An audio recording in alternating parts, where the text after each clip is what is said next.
After all the lies you have told, why should we believe you now? Lying isn't typically something I just do. I'm not going to say that I've never told a lie in my life before this incident, but the lies that I've told in this case can be tied directly back to either protecting Travis's reputation or my involvement in his death. And that was one of the more than 200 questions that the jury asked Jodi Arias. She's testifying in her own defense on trial for killing her ex-boyfriend, Travis Alexander, as you know. In Arizona, though, jurors are allowed to submit questions to any witness. And they sure took her up on it, didn't they? Here's in-session correspondent Jean Casares in Phoenix.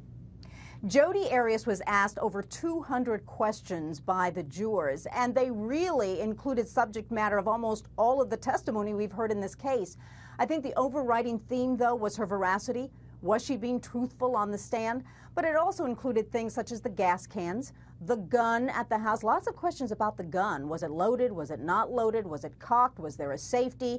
And some of her answers were very direct. She said, for instance, that Travis had previously told her the gun was unloaded. Other answers were evasive. She didn't know. She couldn't remember. And that led jurors to a lot of questions about her fogginess. She continually said, I don't think I have a memory problem, but June 4th was different.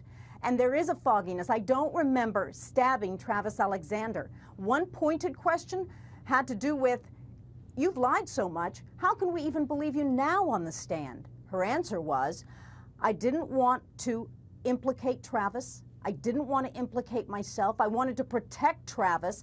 And I thought that in the minds of some, if our relationship was exposed, people could think that would be motive.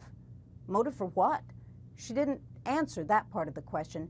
But another really interesting question and answer was, if you had not been arrested, would you have come forward to tell the truth? Her response was silence for a long time, she thought, and she finally turned to the jury and she said, I don't know. I don't think I can answer that question. So now the question is Jodi Arias dishonest to the core? Or, on the stand, under oath, was that a very honest answer? Those are questions of fact for the jury to decide.